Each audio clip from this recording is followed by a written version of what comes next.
Well, not content with trying to force religion into the European Constitution, now the Catholic Church is interfering in British politics. This week, a cardinal and an archbishop have both threatened to withhold communion from Catholic MPs who don't vote against abortion. Personally, I've always thought it was a shame that the Virgin Mary never had the right to choose, because then we might have been spared 2,000 years of misery and bloodshed. But it wasn't to be, and so for Catholics, abortion has always been a tricky one, especially if you're using a knitting needle in a back alley, which is the Catholic Church's preferred method. Because when it comes to Catholic dogma, human life is only sacred if you obey the rules. Hence, no condoms for Africa. We don't want those people doing anything immoral, so we're going to let them die.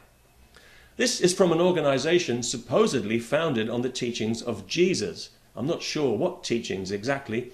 It must be the bit where Jesus talks about living in palaces full of art treasures, protecting paedophiles and collaborating with the Nazis.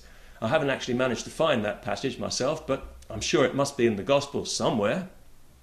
And this is why I wasn't too surprised when I first heard that the current Pope is in fact an ex-Nazi, because to me the Catholic Church and Nazism go together as naturally as Bibles and lynch mobs. If you think of one, it's difficult not to think of the other. Indeed, I've often thought that it was just bad luck for the Catholic Church that Nazism never became respectable, because they put all their chips on the number of the beast, but it just didn't happen for them. Although the Pope, who actually collaborated with Hitler by ignoring the Holocaust, is now being made a saint for his trouble. That's right, Pius XII is being made a saint, which has got to be the cheekiest thing I've heard since Henry Kissinger had the nerve to accept the Nobel Peace Prize. I'm not sure why it is that the Catholic Church exudes this aura of not so much evil as, well, actually, yes, evil. I think this whole celibacy thing has a lot to answer for, because there's got to be so much repressed energy there with nowhere to go. I mean, that's bound to cause a few short circuits.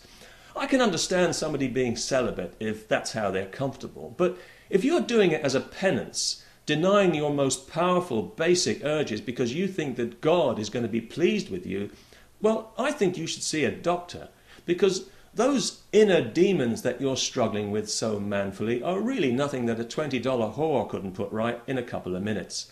But of course you couldn't do that, because that would be sinful. Much better to insert your penis into a choir boy and then carry on lecturing dying Africans on sexual abstinence. If any cardinals or bishops are watching this video, let me ask you a question. On a theological level, is it more of a sin for a priest to rape a child while wearing a condom or not wearing one?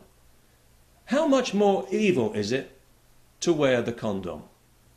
And would it be okay, i.e. would you keep quiet about it, if he went to confession afterwards and truly repented? Until the next time.